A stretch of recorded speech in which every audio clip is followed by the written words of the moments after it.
கண்ணியமான அல்லாஹ்வின் நல்லடியார்களே, பாவம் என்று வரும் பொழுது அல்லாஹு தஆலாவுடைய தண்டனையும் சமமாகத்தான் வரும்.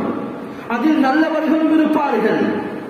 தஅம்முல் ஆம்மத தூனல் ஹாஸா, யார் யாரெல்லாம் பாவம் செய்கின்றார்களோ அவர்களுக்கு மாத்திரம் தண்டனை வரமாட்டாது. செய்யாத அப்பாவிகளும் பாதிக்கப்படுவார்கள்.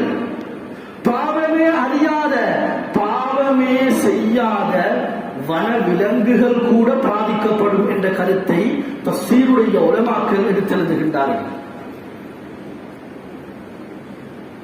இப்னு அப்பாஸ் ரலியல்லாஹு அன்ஹு அவர்கள் சொல்கின்றார்கள், இன்னல் ஹுபாரா லதமூது ஃபீ வக்ரிஹா மின் ظுல்மில் ظالم, காடுகளிலே இருக்கக்கூடிய கொக்குகளை போன்ற நீண்ட தலையுடைய அந்த பறவைகள் கூட செத்து மடிகிறது. மின் ظுல்மில் ظالم, ஒரு பூமியிலே மனிதன் செய்யக்கூடிய அநியாயத்தால, அடிச்சாட்டியத்தால அவைகள் பாதிக்கப்படுகிறது.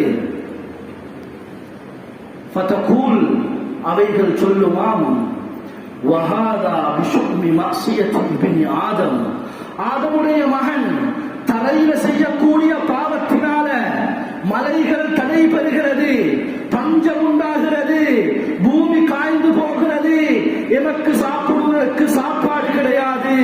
எனவே இந்த ஆதமுடைய மகனுக்கு நாசம் உண்டாகட்டும் என்று சொல்லி அவைகளும் சாபம் செய்கிறதாம், சாபம் விடுகிறது என்ற கருத்தை இப்னு அப்பாஸ் ரலியல்லாஹு அன்ஹு அவர்கள் எடுத்தெழுதி இருக்கிறார்கள். இமாம் முஜாஹித் அலைஹி ரஹ்மா அவர்கள் சொல்கின்றார்கள், ஃபஇன்னல் மஹாரிம், காடுகளிலே வசிக்கக்கூடிய மிருகங்கள், லதல்அனு உஸாத பனி ஆதம், ஆதமுடைய மனிதன் செய்யக்கூடிய பாவத்தை பார்த்து அவைகளும் சபிக்கிறதாம். ஏன்? இதஸ்தத்தல் மதர் வமுனிஅல் கத்ர், மனிதனுடைய செய்யக்கூடிய பாவம், மழை இல்லாமல் போகும், பஞ்சம் உண்டாகும், மழை துண்டிப்பாகிவிடும், அவைகளுக்கு நீர் கிடைக்காது, அவைகளுக்கு சாப்பாடு கிடைக்காது. எனவே இந்த ஆதமுடைய மனிதன் செய்யக்கூடிய பாவத்தால் அநியாயமாக நாம் பாதிக்கப்படுகிறோம். இந்த ஆதமுடைய மனிதனுக்கு சாபம் உண்டாகட்டும் என்று சொல்லி அவைகளும் சபிக்கிறதாம். கண்ணியமான சகோதரர்களே, அன்பு நண்பர்களே, வாலிபர்களே, வயோதிபர்களே, நாம் செய்யக்கூடிய பாவம் நம்மளோடு மாத்திரம் முடியக்கூடிய ஒன்றல்ல. எங்களுடைய பரம்பரையை, எங்களோடு வாழக்கூடிய மிருகங்களை கூட பாதிக்கும் என்றால் சகோதரர்களே, எப்படி எங்களை பாதிக்காது? வயலஅனுஹுமுல் லாயினூன் என்ற ஆயத்துக்கு கீழால் இக்ரிமா ரலியல்லாஹு அன்ஹு அவர்கள் சொல்கின்றார்கள், நிச்சயமாக மனிதன் பாவம் செய்து செய்து இருக்கும், இப்படி செய்து கொண்டிருக்கும் பொழுது லதல்அனு, இந்த மிருகங்கள், இந்த வன விலங்குகள், ஊர் வனங்கள் கூட இவனுக்கு சாபமிடுகிறது.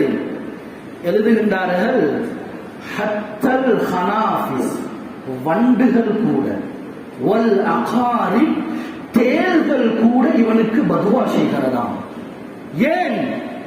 மழை பெய்ய மாட்டாது, சாப்பாடு அவைகளுக்கு இல்லாமல் போகிறது, தகுந்த நேரத்தில் சாப்பாடு இல்லை, அதன் மூலமாக அவைகளும் செத்து மடிகிறது. ஃபதகூல், அவைகள் சொல்கிறதாம், வஹாதா பிஸபபி மக்ஸியத்தி இப்னி ஆதம், ஆதமுடைய மனிதன் செய்யக்கூடிய பாவத்தால் இதோ நாமும் சோதிக்கப்படுகிறோமே, இவனுக்கு நாசம் உண்டாகட்டும் என்று சொல்லி அவைகளும் பதுஆ செய்கிறதாம். இதை எழுதிவிட்டு அஷ்ஷைராஸி அலைஹி ரஹ்மா இதற்கு கீழால் ஒரு அழகான கருத்தை எழுதுகின்றார்கள். இந்த கருத்தை அல்லாமா இப்னுல் கய்யிம் ஜௌஸி அலைஹி ரஹ்மா அவர்களும் சொல்கின்றார்கள், மனிதனுடைய பாவம் மனிதனுக்கு எதிராகவே வருகிறது என்று வைத்துக் கொள்வோம், அவனுக்கே எதிராக அவனுடைய பாவங்கள் வந்து சோதனையில் நாம் ஈடுபட்டுக் கொண்டிருக்கிறோம், சோதனையில் நாம் அதை விடவும் மேல் மிச்சமாக இவன் சம்பாதித்துக் கொள்ளக்கூடிய ஒரு சம்பாத்தியம் தான் வாய் பேச முடியாத வன விலங்குகளுடைய பதுஆவையும் இவன் சம்பாதித்துக் கொள்கிறான் என்ற கருத்தை அவர்கள் எடுத்தெழுதுகின்றார்கள். எனவே கண்ணியமான சகோதரர்களே, அன்பு நண்பர்களே, வாலிபர்களே, வயோதிபர்களே, என்னென்ன விதத்தில் எந்தெந்த ரீதியில குடும்ப ரீதியாக, ஒரு தனி மனிதன் ரீதியாக, தொழில் ரீதியாக எப்படி எல்லாம் நாங்கள் உள்நாட்டில் வெளிநாட்டில் பாவம் செய்கிறோமோ, பாவம் செய்திருக்கிறோமோ, சகோதரர்களே, பாவங்களுடைய விபரீதத்தை தான் நாம் சமகாலத்தில் கண்கூடாக நேரடியாக அனுபவித்துக் கொண்டிருக்கிறோம்.